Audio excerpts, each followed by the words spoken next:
नमस्कार, मैं हूं निशांत गुप्ता। दर्शकों के अभिवादन के साथ शुरू करते हैं आई इंडिया का खास शो खबरनामा। सुर्खियों वाले खबरनामे का आगाज दिन की बड़ी खबरों के साथ। आज के खबरनामे में सबसे पहले बात करेंगे यूपी में हुए 9 आईपीएस अफसरों के तबादले की, यूपी में शुरू होने वाली सिपाही भर्ती की, और होगी बात भाजपा का स्टिकर लगी चलती स्कॉर्पियो के बोनेट पर बैठ बनाया वीडियो 69,000 रुपए कटे चालान की। खबरनामे के अंत में जानेंगे अखिलेश यादव पर क्यों नाराज हुए आचार्य प्रमोद कृष्णम। लेकिन पहले नजर सुर्खियों पर। मुंबई बैठक से पहले 24 अगस्त को कार्यभार ग्रहण करेंगे यूपी कांग्रेस के नए प्रदेश अध्यक्ष। पाकिस्तान की जेल में किस किस से मिला कलीम, सबूत जुटाने में लगी खुफिया एजेंसियां। यूपी में 9 आईपीएस अफसरों के तबादले, आरके सोनकार बने कानपुर के नए कमिश्नर। यूपी में 52,000 पदों के लिए सिपाही भर्ती प्रक्रिया शुरू, 25 लाख आवेदन आने का अनुमान। रोडवेज के बेड़े में शामिल होंगी इलेक्ट्रिक बसें, कुंभ मेले में श्रद्धालुओं को मिलेगी सुविधा। अखिलेश सरकार ने कल की मंदिर निर्माण पर लगाई थी रोक, हिंदुओं की आस्था को पहुंचाई थी ठेस। यूपी की गौशालाओं में मनाया जाएगा जन्माष्टमी पर्व, पशुधन मंत्री ने सीतापुर के दौरे पर दिए निर्देश। लखीमपुर खीरी में मनरेगा योजना के तहत अन्नपूर्णा उचित दर दुकानों के निर्माण का हुआ शुभारंभ। योगी सरकार विधानसभा चुनाव 2022 में किए गए वायदों को निभाने की अब तैयारी कर रही है। सरकार ने यह फैसला लोकसभा चुनाव के दृष्टिगत लिया है। इसके तहत उज्ज्वला योजना के लाभार्थियों को 2 निःशुल्क एलपीजी सिलेंडर देने के बजाय लाभार्थियों के बैंक खाते में सीधे रुपए भेजे जाएंगे। यह भुगतान साल में 2 बार होगा। बता दें कि सरकार ने 2022 के विधानसभा चुनाव में होली और दीपावली पर एक सिलेंडर फ्री में देने का वादा किया था। चुनाव के बाद एक दिवाली और एक होली का पर्व बीत चुका है, दूसरी दीपावली आने वाली है, फिर भी अभी तक लाभार्थियों को सिलेंडर नहीं मिला। लेकिन अब योगी सरकार ने 2024 में होने वाली लोकसभा चुनाव को ध्यान में रखते हुए साल में 2 एलपीजी सिलेंडर देने के वादे को पूरा करने की योजना बनाई है। बताया जाता है कि इसके तहत एक सिलेंडर के लिए 914 रुपए 50 पैसे का भुगतान किया जाएगा। यूपी पुलिस में बम्पर कांस्टेबलों की भर्ती होगी। माना जा रहा है कि 20 से 25 लाख उम्मीदवार हिस्सा लेंगे। जिन 52,000 कांस्टेबलों की भर्ती की जानी है उनमें नागरिक पुलिस, पीएससी, एसएसएस, फायरमैन और महिला बटालियन के लिए महिला कांस्टेबल के पद शामिल हैं। उत्तर प्रदेश पुलिस भर्ती एवं पदोन्नति बोर्ड ने यूपी पुलिस 52,000 कांस्टेबल भर्ती परीक्षा के आयोजन को लेकर नोटिस जारी किया है। आधिकारिक वेबसाइट पर नोटिस जारी कर भर्ती परीक्षा को आयोजित कराने के लिए कंपनियों और परीक्षा एजेंसियों से निविदाएं मांगी गई हैं। हालांकि भर्ती का विस्तृत नोटिफिकेशन जारी होने और ऑनलाइन आवेदन प्रक्रिया शुरू होने में अभी और समय लग सकता है। बताया जाता है टेंडर के जरिए एजेंसी का चयन होगा, उसके बाद ही आवेदन, परीक्षा व भर्ती की प्रक्रिया शुरू हो सकेगी। लोकसभा चुनाव 2024 के लिए बने विपक्षी गठबंधन इंडिया की अगली बैठक अगस्त के अंत में मुंबई में होगी। कयास लगाए जा रहे हैं कि इस बैठक में यूपी में सीटों के बंटवारे पर चर्चा होगी। इस बैठक में यूपी में सपा और कांग्रेस कितनी सीटों पर चुनाव लड़ेंगे इस पर निर्णय हो सकता है। उधर बैठक से पहले कांग्रेस के नवनियुक्त प्रदेश अध्यक्ष अजय राय को कार्यभार ग्रहण कराने की तैयारी पार्टी ने की है। पार्टी के महासचिव प्रशासन दिनेश सिंह के मुताबिक अजय राय 24 अगस्त को कार्यभार ग्रहण करेंगे। कार्यभार ग्रहण कर समारोह में प्रदेश के सभी वर्तमान और पूर्व विधायकों, पदाधिकारियों को आमंत्रित किया गया है। शामली पुलिस और एसटीएफ खुफिया एजेंसियों ने अब इस विषय पर जांच शुरू की है कि पाकिस्तान की जेल में बंद रहने के दौरान आईएसआई एजेंट कलीम किन किन लोगों से मिला था। जेल में बंद रहने के दौरान भी कहीं उसके संपर्क में आईएसआई एजेंट तो नहीं आए थे, क्योंकि जांच में सामने आ चुका है कि कलीम और उसका भाई स्लीपिंग मॉड्यूल के रूप में आईएसआई के लिए काम कर रहे थे। आईएसआई के कहने पर भारत को इस्लामिक राष्ट्र बनाने की तैयारी थी। बता दें कि आईएसआई ट्रेंड जासूसों से लेकर आतंकियों को एक तरह से सुरक्षा कवच और सुविधाएं उपलब्ध कराने के अलावा जरूरी सूचनाएं उपलब्ध कराना इन स्लीपिंग मॉड्यूल का काम होता है। यूपी में 9 आईपीएस अफसरों को नवीन तैनाती दी गई है। आईपीएस अफसरों का तबादला करते हुए आरके सोनकार को कानपुर का कमिश्नर नियुक्त किया गया है, जबकि अभी तक तैनात रहे बीपी जोगदंड को एडीजी महिला एवं बाल सुरक्षा संगठन की जिम्मेदारी दी गई है। आईपीएस राजीव कृष्णा को एडीजी विजिलेंस, आईपीएस अनुपम कुलश्रेष्ठ को एडीजी आगरा, आईपीएस मोहित अग्रवाल को अपर पुलिस महानिदेशक एटीएस, आईपीएस नवीन अरोरा को अपर पुलिस अधीक्षक महानिदेशक तकनीकी सेवाएं और आईपीएस बीडी पालसन को अपर पुलिस महानिदेशक यातायात एवं सड़क सुरक्षा की जिम्मेदारी दी गई है। इसी तरह आईपीएस डॉक्टर संजू गुप्ता को secretary home, IPS LR Kumar को डीआईजी लॉ एंड ऑर्डर के पद पर नवीन तैनाती दी गई है। उत्तर प्रदेश के पूर्व मुख्यमंत्री अखिलेश यादव का योगी सरकार पर लगातार हमला जारी है। आवारा गौवंश और घूम रहे सांडों को केंद्रित करते हुए पूर्व सीएम ने योगी सरकार पर निशाना साधा है। सपा मुखिया ने तंज कसते हुए कहा कि यूपी ट्रैफिक पुलिस में नई भर्ती हुई है, जो कि हर सड़क पर दिखाई दे रहे हैं। यह नई भर्ती है जिसकी वजह से हर दिन एक व्यक्ति की जान जा रही है। अखिलेश यादव ने कहा कि एक भी दिन ऐसा नहीं गुजरता जिस दिन प्रदेश में किसी अन्नदाता की या किसी गरीब की जान उस नई भर्ती की वजह से ना जा रही हो। बता दें कि पूर्व सीएम अखिलेश यादव सांड के मुद्दे पर लगातार योगी सरकार को घेर रहे हैं। स्कॉर्पियो के बोनेट पर बैठकर रील बनाना एक युवक को महंगा पड़ गया। रील वाला वीडियो वायरल होने के बाद कुछ लोगों ने इसे ट्वीट कर पुलिस से शिकायत कर दी। सफेद रंग की इस स्कॉर्पियो पर भाजपा का स्टिकर लगा है और उस पर किसी नेता के पद का नाम भी लिखा हुआ है। युवक ने इसी कार के बोनेट पर बैठकर रील बना डाली। जानकारी होने के बाद मामले में एसपी ट्रैफिक बरेली राममोहन सिंह ने स्कॉर्पियो के नंबर के आधार पर जांच कराई और स्कॉर्पियो मालिक हरिशंकर पर 69,000 रुपए का जुर्माना ठोक दिया। एसपी ट्रैफिक राममोहन सिंह के मुताबिक इस संदर्भ में और भी विधिक कार्रवाई की जाएगी।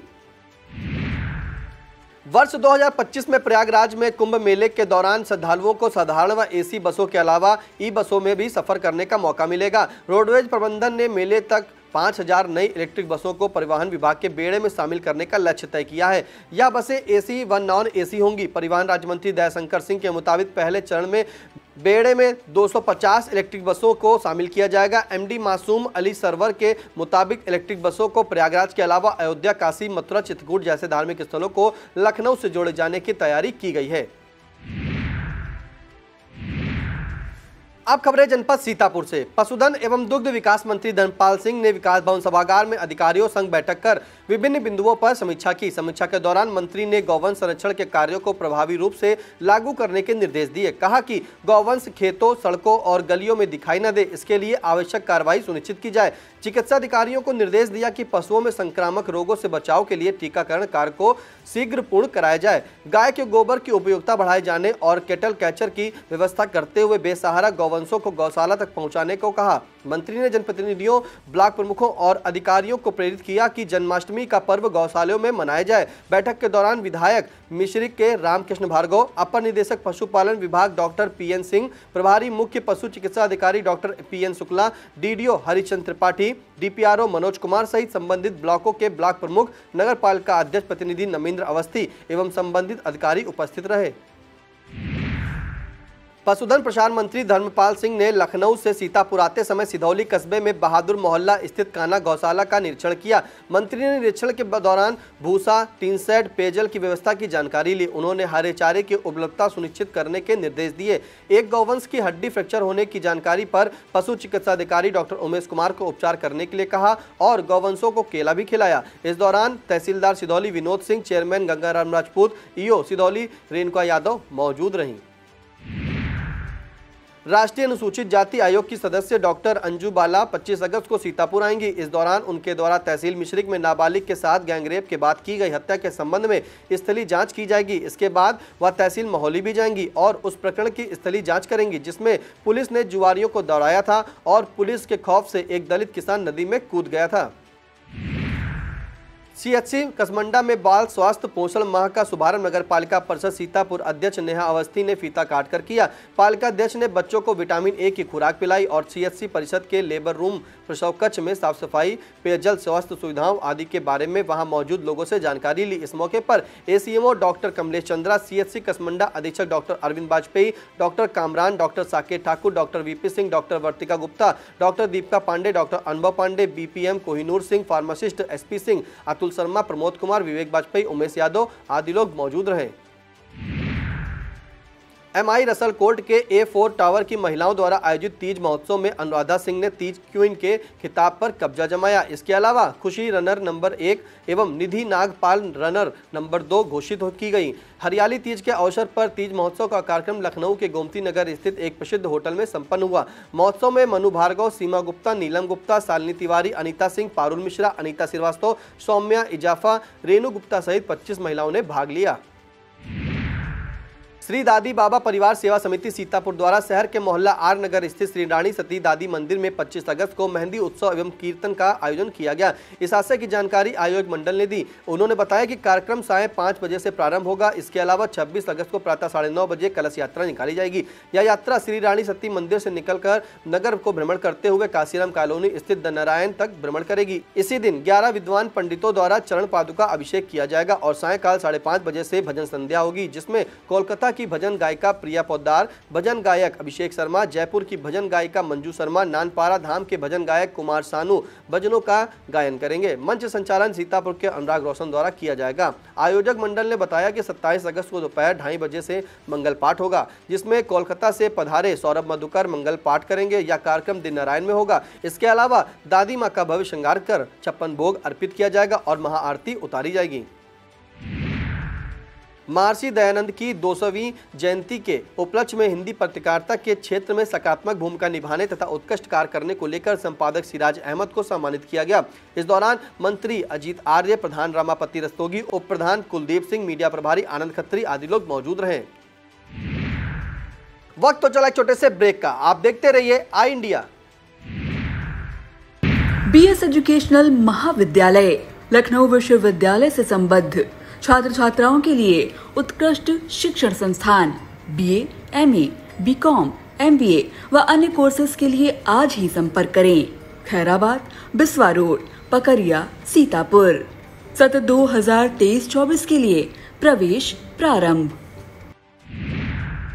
पाइपलाइन डलवाए जाने के बाद सड़क को ऐसे ही छोड़ दिया गया, जिससे आने जाने में दिक्कत हो रही है। ब्लॉक कसमंडा की ग्राम पंचायत उसरी मजरापेनी में कार्यदायी संस्था एल&टी ने पाइपलाइन डलवाई है। दरअसल इस गांव में हर घर जल योजना के तहत लोगों के घरों में पानी सप्लाई के लिए कनेक्शन किया जाना है।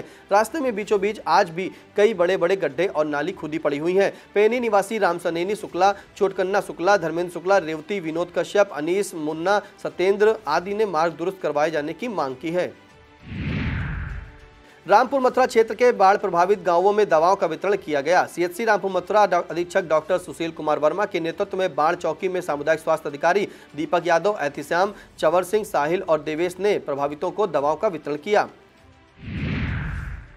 शहर के मोहल्ला सीतापुर स्थित मोहल्ला कोर्ट में मदरसा जियाउल इस्लाम में जश्न ए आज़ादी कार्यक्रम का आयोजन किया गया। मुख्य अतिथि अन्नपूर्णा सेवा संस्था के अध्यक्ष नवीन द्विवेदी रहे। मदरसा प्रबंधक कारी सलाउद्दीन के द्वारा आयोजित कार्यक्रम में हिंदू, मुस्लिम व सभी वर्गों के प्रबुद्ध जनों व सामाजिक कार्यकर्ताओं ने भाग लिया। कार्यक्रम में मदरसा के छात्र छात्राओं ने देशभक्ति गीत, तराने व स्वतंत्रता संग्राम की गाथाएं प्रस्तुत की। इस अवसर पर आदर्श गुप्ता, यासीन इब्ने उमर, महफूज रहमानी, नफीस सीतापुरी, रियाजुद्दीन रियाज, भगवती प्रसाद गुप्ता, नवीन द्विवेदी, मौलाना कफील, अशरफ लखनवी, मौलाना इस्लामुल हक, कारी सलाउद्दीन आदि मौजूद रहे।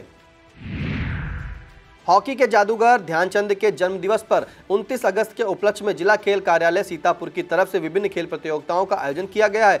खेल सप्ताह का शुभारंभ 21 अगस्त को किया जाएगा। इस आशय की जानकारी देते हुए जिला क्रीड़ा अधिकारी ने बताया कि 21 अगस्त को बालक वर्ग की कबड्डी प्रतियोगिता तरणताल स्टेडियम में होगी।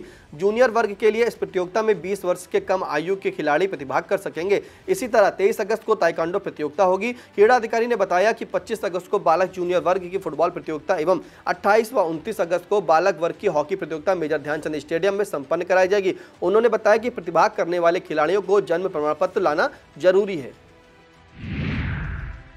सीतापुर सदर तहसील में आयोजित संपूर्ण समाधान दिवस में अध्यक्षता करते हुए डीएम अनुज सिंह ने एसपी चक्रेश मिश्रा के साथ फरियादों की समस्याओं को सुना। उनके समक्ष आई 84 शिकायतों में से 6 का मौके पर ही निस्तारण कर दिया गया। इसी प्रकार से तहसील सिधौली में आयोजित समाधान दिवस में कुल 58 प्रार्थना पत्रों में से 7, तहसील महमूदाबाद में प्राप्त 95 प्रार्थना पत्रों में से 9, तहसील मिश्रिक में प्राप्त 21 प्रार्थना पत्रों में से 5, तहसील बिस्वा में प्राप्त 52 प्रार्थना पत्रों में से 4, तहसील मोहली में प्राप्त 32 प्रार्थना पत्रों में से 2 शिकायतों का निस्तारण मौके पर ही कर दिया गया।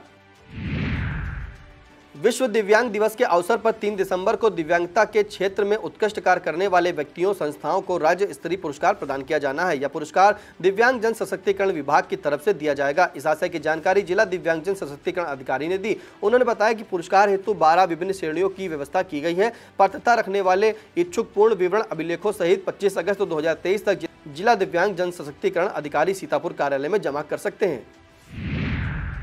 सीतापुर डोर फाउंडेशन के पदाधिकारियों ने विश्व शांति अनुष्ठान के लिए रामनगरी अयोध्या के लिए प्रस्थान किया। यह सभी पदाधिकारी प्रदेश उपाध्यक्ष शिव बालक त्रिवेदी के दिशा निर्देशन में यात्रा कर रहे हैं। शुभारंभ कोषाध्यक्ष वेद प्रकाश कश्यप ने पदाधिकारियों को पट्टिका पहनाकर किया। चिकित्सा प्रकोष्ठ के अध्यक्ष शांति स्वरूप रस्तोगी ने झंडी दिखाकर रवाना किया। इस मौके पर जिला अध्यक्ष आकाश राय, महेश दत्त मिश्रा, सचिन त्रिपाठी, अमरीश दीक्षित, अजय मिश्रा, विजय कुमार शुक्ला, लक्ष्मीकांत वाजपेयी, कमलेश मेहरोत्रा आदि लोग मौजूद रहे। ब्लॉक रेउसा में 2 ग्राम प्रधान व 5 ग्राम पंचायत सदस्य सहित कुल 7 पदों पर उपचुनाव होने हैं, जिनके लिए प्रथम दिवस शनिवार को 5 नामांकन पत्रों की बिक्री हुई। ग्राम प्रधान पद हेतु ग्राम पंचायत लालपुर में 4 और ग्राम पंचायत कोड़वा धमधमपुर में 1 नामांकन पत्र की बिक्री हुई। वहीं ग्राम पंचायत सदस्य पद के लिए ग्राम पंचायत कोलिया छड़िया में 2 पद, खुरवलिया, बेलौता और ग्राम पंचायत डालिया में 1-1 पदों पर उपचुनाव होना है, जहां पहले दिन इन पदों के लिए एक भी नामांकन पत्र की बिक्री नहीं हुई। आपको बता दें कि अभी नामांकन पत्रों की बिक्री सोमवार 21 अगस्त तक होगी, जिसके बाद 22 अगस्त को नामांकन जमा करने की तिथि निश्चित की गई है। मुलायम सिंह यूथ ब्रिगेड के विधानसभा क्षेत्र उपाध्यक्ष संजय चौधरी की माता 60 वर्षीय शकुंतला देवी का शनिवार को लंबी बीमारी के चलते निधन हो गया। उन्होंने इलाज के दौरान लखनऊ के एक निजी अस्पताल में अंतिम सांस ली। निधन की खबर मिलते ही कस्बा कमलापुर सहित आसपास इलाके में शोक की लहर दौड़ गई। सपा, भाजपा, बसपा, कांग्रेस समेत सभी दल के नेता और ग्रामीणों ने पहुंचकर शोक व्यक्त किया और शोकाकुल परिवार को ढांढस बंधाया। पारिवारिक सूत्रों ने बताया कि उनका अंतिम संस्कार रविवार को कस्बे के शमशान घाट पर होगा। वे अपने पीछे 3 पुत्र, पुत्रवधू और नाती पोतों से भरा पूरा परिवार छोड़ गई हैं।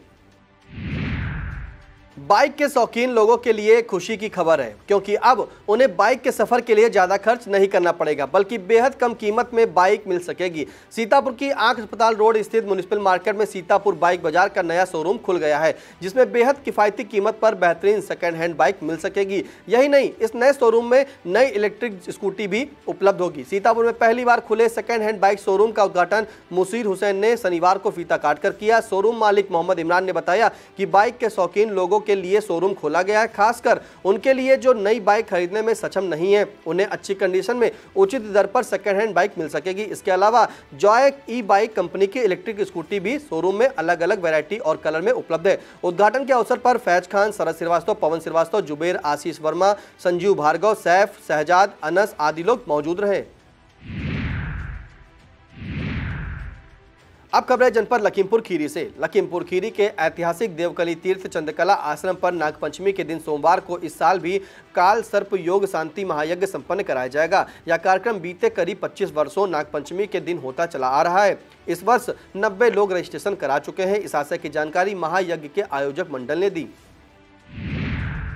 विलोबी मेमोरियल ग्राउंड में एडिप योजना अंतर्गत सामाजिक अधिकारिता शिविर संपन्न हुआ। शिविर में केंद्रीय गृह राज्य मंत्री अजय मिश्र टेनी ने दिव्यांगजनों को निःशुल्क सहायक वितरित किए। पहले से चिन्हित किए गए 960 एडिप दिव्यांगजनों के बीच कुल 1726 सहायक उपकरण निःशुल्क वितरित किए गए। मंत्री ने motorized tricycle, folding wheel chair, वैसाखी, कान की मशीन, रोलेटर आदि का वितरण किया। इस मौके पर विधायक मंजू त्यागी, जिलाध्यक्ष Sunil Singh, DM Mahendra Bahadur Singh, SP Ganesh Prasad Saha, DCB chairman Vineet मनार, जिला पंचायत अध्यक्ष प्रतिनिधि नरेंद्र सिंह मौजूद रहे। लखीमपुर खीरी में मनरेगा योजना के तहत अन्नपूर्णा उचित दर दुकानों के निर्माण का शुभारंभ शनिवार को डीएम महेंद्र बहादुर सिंह के मार्गदर्शन में हुआ। सीडीओ अनिल कुमार सिंह ने ब्लॉक मितौली के मॉडल ग्राम रिवाना पहुंचकर विधि विधान से पूजा अर्चना कर शिलान्यास किया। सीडीओ ने बताया कि जिले में पायलट प्रोजेक्ट के तौर पर 75 अन्नपूर्णा उचित दर दुकानों का निर्माण प्रस्तावित है। प्रत्येक ब्लॉक में 5 उचित दर की दुकानों का निर्माण कराया जाएगा। इसके अलावा 11 स्थलों पर मनरेगा योजना के तहत निर्माण होगा। लखीमपुर खीरी के कलेक्ट्रेट सभागार में विशेष जिला स्तरीय सलाहकार समिति की बैठक हुई। अध्यक्षता करते हुए केंद्रीय गृह राज्य मंत्री अजय मिश्र टेनी ने कहा कि बैंकर्स पूरे मनोयोग से अपने पदीय दायित्वों का निर्वहन करें। केंद्र और प्रदेश सरकार की योजनाओं के तहत हितग्राहियों को अधिक से अधिक लाभ दिलाए। बैठक में डीएम महेंद्र बहादुर सिंह, सीडीओ अनिल कुमार सिंह, अग्रणी जिला प्रबंधक एके पांडे, जिला सहकारी बैंक अध्यक्ष विनीत मनार, इंडियन बैंक के एजीएम मिथिलेश कुमार, आरबीआई के एजीएम धीरेन्द्र कुमार, नाबार्ड के डीडीएम प्रसून सोनार सहित विभिन्न ब्लॉकों के जिला समन्वयक मौजूद रहे।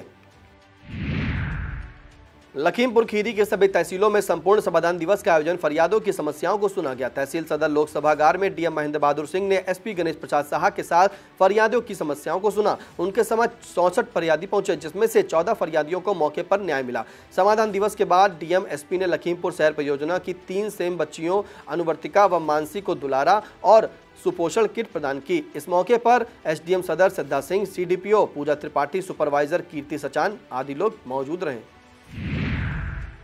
लखीमपुर खीरी में बाबा भूतनाथ मेला दिवस का अवकाश प्रदान करने की मांग शिक्षक संघ ने उठाई है। इस संबंध में बीएसए प्रवीण कुमार तिवारी को एक मांग पत्र उत्तर प्रदेशी जूनियर हाई स्कूल शिक्षक संघ लखीमपुर खीरी की तरफ से सौंपा गया। संघ की तरफ से कहा गया कि गोला गोकर्णनाथ में श्रावण मास के अंतिम सोमवार को बाबा भूतनाथ का मेला लगता है। इस मेले में बच्चे अभिभावकों के साथ पहुंचकर मेले का आनंद लेना चाहते हैं। ऐसे में 28 अगस्त को अवकाश स्वीकृत की सहमति प्रदान की जाए। इस मौके पर शिक्षक संघ जिलाध्यक्ष विनोद कुमार मिश्रा, महामंत्री संतोष भार्गव, राम प्रकाश त्रिवेदी, प्रभुनाथ प्रजापति, सतीश कुमार वर्मा, शिव गोविंद, नरेंद्र कुमार वर्मा, हरवंश लाल, मनोज वर्मा, ओम प्रकाश आदि मौजूद रहे। विकासखंड मितौली के प्राथमिक विद्यालय दानपुर का खंड विकास अधिकारी मितौली राकेश कुमार सिंह ने शुक्रवार 11:30 बजे औचक निरीक्षण किया। इस दौरान विद्यालय के प्रधानाचार्य कृष्ण कुमार मिश्रा अनुपस्थित पाए गए। उपस्थिति रजिस्टर देखने पर पता चला कि पिछले 2 दिनों से प्रधानाचार्य स्कूल नहीं आ रहे हैं। इतना ही नहीं, विद्यालय में कक्षा 1 में अब तक मात्र 8 बच्चों का पंजीकरण देख बीडीओ ने और पंजीकरण बढ़ाने के लिए जोर दिया। विद्यालय में साफ सफाई तथा जल निगम द्वारा विद्यालय परिसर के अंदर काफी दिन पहले खोदी गई नाली देखकर बीडीओ ने रोष व्यक्त किया। कक्षा 1 में 8 के सापेक्ष 4, कक्षा 2 में 26 के सापेक्ष 18, कक्षा 3 में 22 के सापेक्ष 17, कक्षा 4 में 19 के सापेक्ष 15 व कक्षा 5 में दर्ज 16 बच्चों में मात्र 10 बच्चे उपस्थित पाए गए। श्री कल्की धाम मंदिर के निर्माण में लगी रोक हटाए जाने से कल्की धाम व आसपास के बासिंदों में खुशी का माहौल है। संभल की गांव एचौड़ा कबोह में स्थित श्री कल्की धाम मंदिर के निर्माण पर लगी रोक उच्च न्यायालय ने हटा दी है। निर्माण पर लगी रोक हटाए जाने पर पीठाधीश्वर आचार्य प्रमोद कृष्णम ने खुशी जाहिर की। उन्होंने सपा मुखिया अखिलेश यादव पर हिंदुओं की आस्था को ठेस पहुंचाने का आरोप लगाया। आचार्य का कहना है कि दिसंबर 2016 में जब अखिलेश यादव मुख्यमंत्री थे, उस दौरान उन्होंने कल्की धाम के निर्माण पर रोक लगवा दी थी। आचार्य के मुताबिक मंदिर के शिलान्यास में पीएम नरेंद्र मोदी, सीएम योगी आदित्यनाथ व अन्य राजनेताओं को आमंत्रित करेंगे। यह था आज का खबरनामा। हमें दीजिए इजाजत। नमस्कार।